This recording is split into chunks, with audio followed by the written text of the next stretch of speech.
Gaano katotoo nga ba na magkaka-Bell's palsy ka kapag madalas kang tumutok sa electric fan? Patunayan nga natin yan sa Let's Prove It!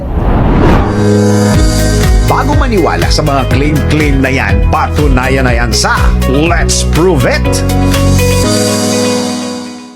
Madalas ka bang tumutok sa electric fan lalo na kapag sobrang init ng panahon? Hala, baka magkaroon ka ng Bell palsy. Kaya tara, let's prove it! Ayon sa Public Health England, karamihan sa mga namamatay dahil sa paggamit ng electric fan habang natutulog ay sanhi ng direktang pagkakalantad ng hangin mula sa fan, lalo na kapag tumatama sa muka nang hindi pagtanggap ng sapat na supply ng oxygen sa baga. Dagdag pa sa neurology.org na ang peripheral facial paralysis ay maaaring resulta ng pagkakalantad sa malamig o hangin. Bukod dito, ang ugali ng pagtulog na may electric fan ay maaaring tumaas ang risk na magkaroon ng Bell's palsy, na isang kondisyon ng face paralysis na nagpapahirap sa pagngiti, at ito ay isang pamamaga sa bahagi ng mukha. Kaya naman, sa mga naiinitan dyan kapag gabi, tumistansya kayo sa electric fan kung ayaw nyong magka Bell's palsy.